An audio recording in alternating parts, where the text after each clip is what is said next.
하나님의 말씀 누가복음 24장 13절에서 35절입니다. 굉장히 깁니다. 함께 읽겠습니다. 13절. 그날에 그들 중 둘이 예루살렘에서 20올이 되는 엠마오라 하는 마을로 가면서 이 모든 된 일을 서로 이야기하더라. 그들이 서로 이야기하며 문의할 때에 예수께서 가까이 이르러 그들과 동행하시나 그들의 눈이 가려져서 그인 줄 알아보지 못하거늘 예수께서 이르시되 너희가 길 가면서 서로 죽고받고 하는 이야기가 무엇이냐 하시니 두 사람이 슬픈 빛을 띠고 머물러 서더라.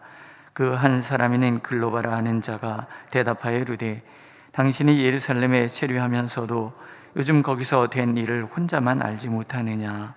이르시되 무슨 일이냐. 이르되 나사렛 예수의 일이니 그는 하나님과 모든 백성 앞에서 말과 일에 능하신 선지자이거늘 우리 대제사장들과 관리들이 사형 판결에 넘겨주어 십자가에 못 박았느니라.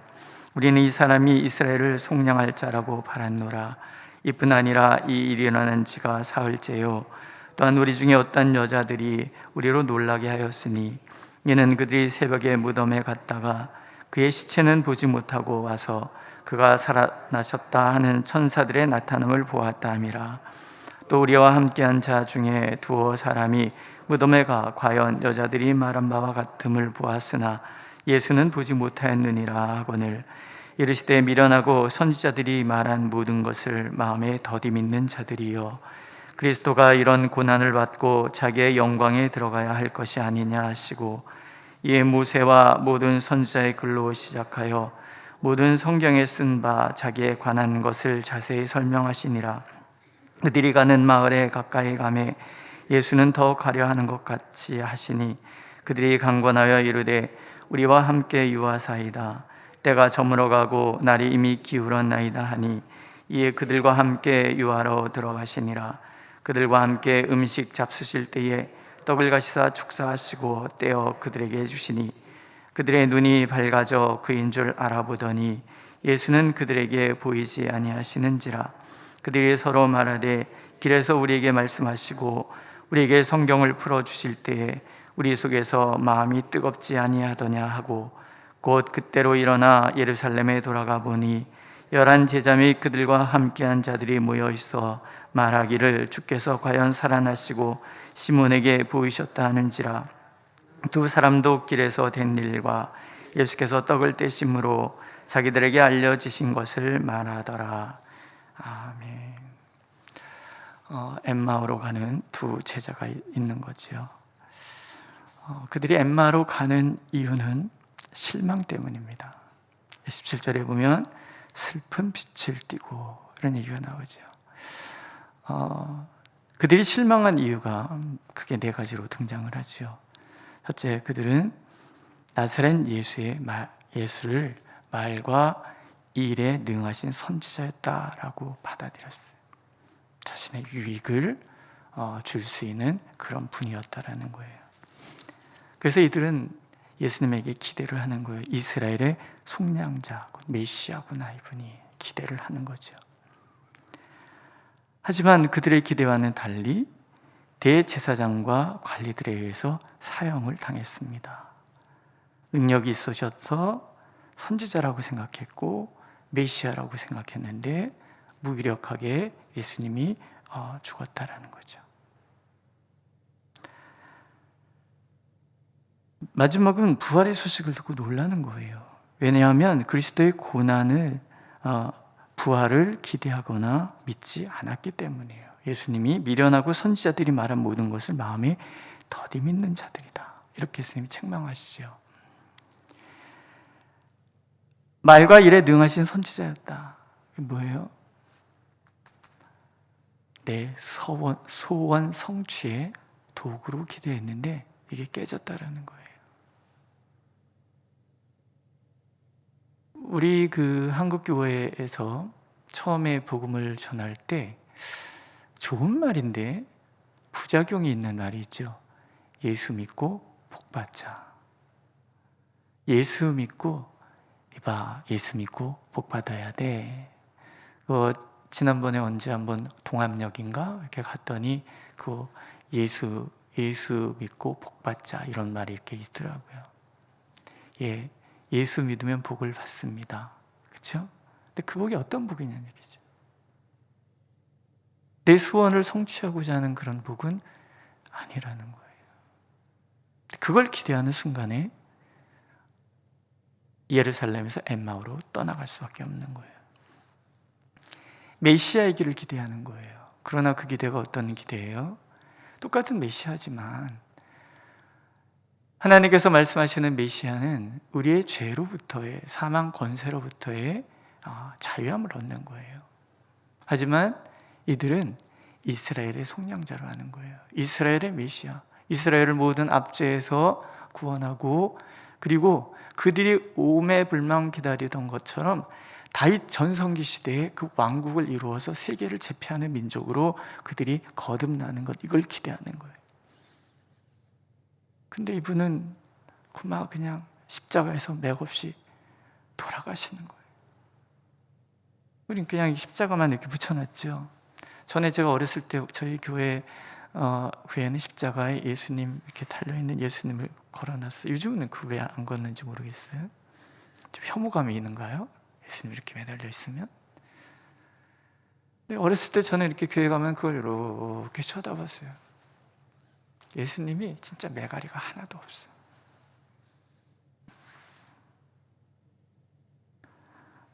팔도 아프겠다. 맨날 그런 생각 어렸을 때 했어요. 교회 가면은.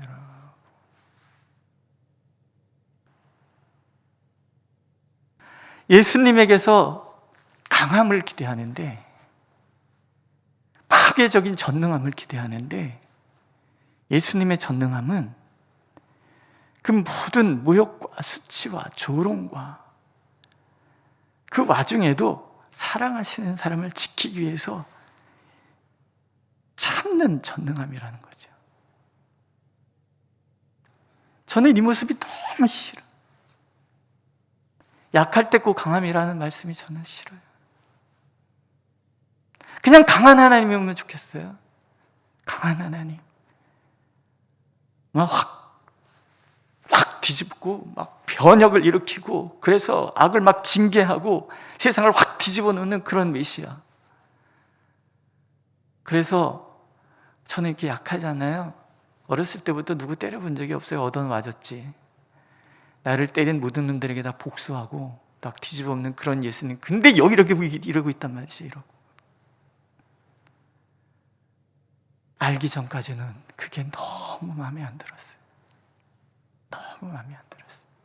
내가 예수님을 구해줘야지, 그런 생각도 했어요. 어렸을 때는. 그러나 진정한 강함은 무력에서 나오는 게 아닌 거죠. 진정한 강함은 사랑이라는 거죠. 당신이 사랑하시는 사람을 위해서 당신의 모든 것을 내려놓을 수 있는 그 사랑. 이들의 실망은 그런 거예요. 저하고 똑같았던 거죠. 무기력한 예수에 대한 실망인 거예요. 그리고 미련하고 어리석어서 모르는 거예요. 16절에 보면 그들의 눈이 가려졌다라는 말이 나와요. 그리고 31절에 보면 그들의 눈이 밝아졌다라는 말이에요. 사실은 이 본문의 그런 주제는 이 두 얘기죠. 눈이 감겨졌다, 눈이 떠졌다. 눈이 감겨졌던 이들이 실망해서 눈이 감겨졌던 이들이 예수님이 누구신지를 몰라서 눈이 감겨졌던 이들이 진정한 강함이 뭔지 몰라서 눈이 감겨졌던 이들이 부활하신 예수님을 알아서 눈이 밝아지는 과정이에요. 어떻게 밝아졌는가? 첫째, 찾아오시는 예수님 때문에 그래요. 엠마오 마을로 가는 그 제자들을 예수님이 찾아오세요. 이게 기가 막힌 거예요. 실망할 수 있어요. 잘못 알 수 있어요. 때로는 실망해서 눈이 가려워질 수 있어요. 그런데 그런 우리를 포기하지 않아야 하시고 찾아오시는 하나님이 계세요. 찾아오시는 거예요. 결코 우리를 그냥 내버려 두시지 않아요. 여러분들을 찾아가실 것입니다. 믿으시죠? 찾아가실 거예요. 의심의 자리에 있는 우리를 찾아오실 거예요. 그리고 찾아오시지 않고 뭘 하세요? 질문하세요. 질문이라는 거 굉장히 중요한 거예요. 무엇 때문에? 왜? 나는 왜 이런 말을 하는지, 내가 왜 이런 행동을 하는지, 왜 이런 생각을 하는지, 이런 감정이 드는지 하나님께서는 질문하시는 거예요. 너희가 무슨 이야기를 하느냐? 여기서부터 시작이 되는 거죠. 질문하시는 거예요. 예수님의 질문은 우리를 돌아보게 합니다. 예수님의 질문은 나의 감정에 직면하게 합니다. 예수님의 질문은 우리의 무지를 깨우쳐 주시는 질문이에요. 우리가 하나님께 질문하는 게 아니에요. 하나님께서 우리에게 질문하시는 거예요. 오늘도 하나님 우리에게 질문하십니다. 네가 우는 이유가 도대체 무엇이냐? 우리는 내 안에 억울함 때문에 울지 모르지만 하나님은 그게 아니라는 거죠. 왜 억울하냐? 무엇 때문에 억울하냐? 무엇 때문에 실망했냐? 무엇 때문에 좌절하느냐? 질문하시는 거예요. 사실은 예수님이 십자가에서 무기력하게 돌아가셨기 때문에 그들이 이해가 되지 않아서 실망하는 게 아니에요. 지금 이들 마음속에 뭐가 있었어요? 욕심이 있었어요. 예수님을 이용해서 내 소원을 이루고자 하는 욕심이 있었단 말이죠. 질문하시는 거예요. 그래서 안에 있는 근본적인 동기, 이걸 모르면 영적으로 무지한 거예요. 눈이 감겨져 있는 거예요. 나를 알고 내가 무엇을 생각하고 있고 내가 무슨 생각을 하고 있는지를 봐야 답이 나오죠. 못 보면 그냥 푸념만 내려놓다 가는 거예요. 기도 시간에. 그래서 침묵하는 거예요. 입을 다물고 하나님 앞에 가만히 앉아 있는 거예요. 주여 말씀하옵소서, 제가 듣겠나이다. 그게 주님이 우리에게 해주시는 일이라는 거죠. 이들이 질문하니까, 질문에 답을 못하니까 예수님께서 이제 말씀하시죠. 이해시키시는 거예요. 그리스도가 이런 고난을 받고 자기의 영광에 들어가야 할 것이 아니냐. 이들은 고난을 잊어버린 거예요. 영광만 기대했던 거죠. 그렇구나. 원래 그리스도는 우리를 위해서 고난받는 건데, 모세와 모든 선지자들의 글로 시작하여 모든 성경에 쓴 바 자기에 관한 것을 자세히 설명하시니라. 하나님은 막무가내로 무조건 복종을 강요하지 않으신다라는 거예요. 전에 어떤 목사님은 저한테 그런 얘기했어요. 써 잡수신다는 얘기를. 항상 우리를 써 잡수시는 거야. 근데 제가 그런 얘기를 들을 때마다 되게 마음이 아팠어요. 써먹는다는 얘기는 뭐예요? 도구화한다는 얘기예요. 하나님께서 우리를 도구화한다? 여러분, 그런 하나님 만나셨습니까? 아니에요. 하나님은 우리를 사랑하시는 분이지 우리를 도구화하시는 분이 아니에요. 우리를 도구화해서 나를 이용하시는 그런 분이 절대 아닌 거예요. 무조건적인 복종, 순종과 복종은 절대 다릅니다.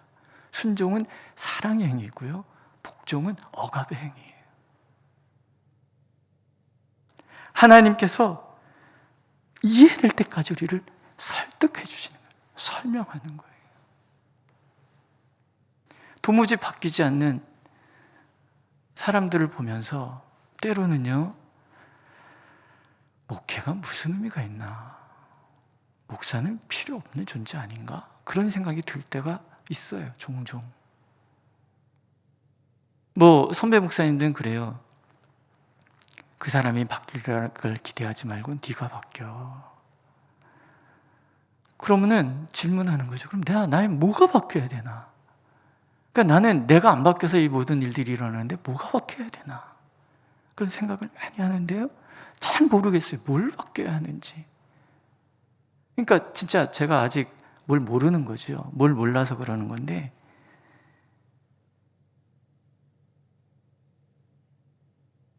그럴 때마다 예수님께서는 찾아오셔서 이해시키신단 말이죠.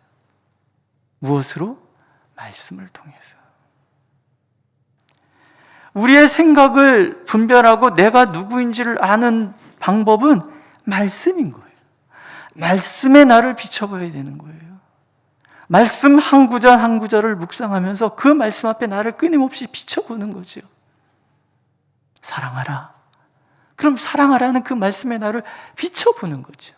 비춰봐야 내가 사랑하지 않는구나. 우리의 욕심을 들여다봐야죠. 탐심은 우상숭배니라. 그러면 내 안에는 어떤 우상숭배가 있는지를 들여다보는 거죠. 그럴 때 우리는 깨닫게 되는 거죠. 제자들이 얘기하잖아요. 마음이 뜨겁지 않더냐. 예, 마음이 뜨겁게. 감동이라는 말이죠. 예수님께서는 찾아오셔서 설명해 주시는 거예요. 가르쳐 주시는 거예요. 말씀을 통해서 깨닫게 해 주시는 거죠. 그 아하가 한 5번만 돼도 사람이 달라지지 않습니까? 그렇죠. 그런 경험 해보셨죠? 그랬구나. 그랬구나. 요즘 제가 이제 금식을 하면서 제 마음에 대해서 예수 마음에 사랑이여 제 마음을 불사로줘서, 그런데 이상하게 짜증이 나는 거예요. 계속 하루 종일 짜증이 나요. 그래서 왜 짜증이 나지? 그리고 들여다 보니까는 제 안에 어떤 분이 있는 거예요. 늘 지적하고, 늘 못한 것만 얘기하고, 늘 틀렸다고 얘기하시던 분이 내 안에 있는 거예요. 어디 나갔다 들어오려고 그러면 빨리 와. 사람들 만나지 말어. 돈만 낭비해. 목사는 가정 대소사에서 다 끊어야지 목사가 되는 거야. 저희 작은아버지가 돌아가셨는데, 저를 너무나 사랑하시는 작은아버지인데 장례식이 크리스마스 날이었어요. 예배 마치고 좀 멀기는 했어요. 보홍화 좀 갔다 오겠습니다. 목사는 집안의 대소사를 다 끊어야 되는 거예요. 끊어야 되는 거예요. 어려서 그걸 그대로 순종해. 늘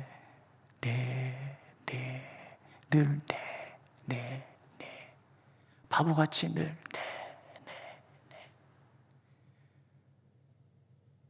그런 나를 통제하고 지배하는, 이게 내 안에 있었구나 깨닫는 거죠.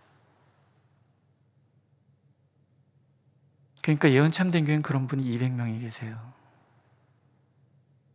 그런 생각이 들더라고요. 그런 분이 계시다는 얘기가 아니에요. 제 안에 그런 감정이 모든 대상을 그렇게 보고 있더라는 거죠. 내 문제가 맞구나. 내 안의 문제가 맞구나. 예수께서 우리에게 찾아오셔서 내 마음을 가르쳐 주시는 거예요. 그래서 그러면 내 마음이 뜨거워지고 내가 변하는 거죠. 그리고 마지막에 예수께서 해주시는 게 축복기도예요. 우리를 위해서 축복하시는 거예요. 말씀으로 이해시켜 주시고 우리에게 축복하시는 거예요. 찾아오셔서 질문해 주시고 말씀으로 이해시켜 주시고 나를 축복하시고, 그러니까 결과가 눈이 떠지는 거예요. 영안이 열리는 거죠. 부활의 예수 그리스도는 언제나 우리를 찾아오셔서 우리의 무지를 깨우쳐 주시고 마음의 열정을 회복시켜 주시고 이해시켜 주시고 축복해 주시기를 원하세요. 오늘도 그렇게 부활하셨기 때문에 영원히 그 행위를 반복해 주시는 거죠. 늘 찾아오셔서 늘 질문하시고 늘 이해시켜 주시고 늘 축복하시는 예수님. 오늘 그 예수님이 우리의 주님이십니다. 믿으십니까? 그 하나님과 오늘 동행하시면서 모든 것에서 자유해지고 그래서 진정 그리스도인이 되는 우리가 되기를 하나님 원하고 계십니다. 기도하겠습니다. 우리의 눈이 떠지게 하여 주옵소서. 밝히 보고 밝히 깨닫고 주님과 동행하면서 주님 앞에 견고히 설 수 있도록 하나님 인도하여 주시옵소서. 예수님의 이름으로 기도드렸습니다. 아멘. 하늘에 계신 우리 아버지, 아버지의 이름을 거룩하게 하시며 아버지의 나라가 오게 하시며 아버지의 뜻이 하늘에서와 같이 땅에서도 이루어지게 하소서. 오늘 우리에게 일용할 양식을 주시고 우리가 우리에게 잘못한 사람을 용서해 준 것 같이 우리 죄를 용서해 주시고 우리를 시험에 빠지지 않게 하시고 악에서 구하소서. 나라와 권능과 영광이 영원히 아버지의 것입니다. 아멘.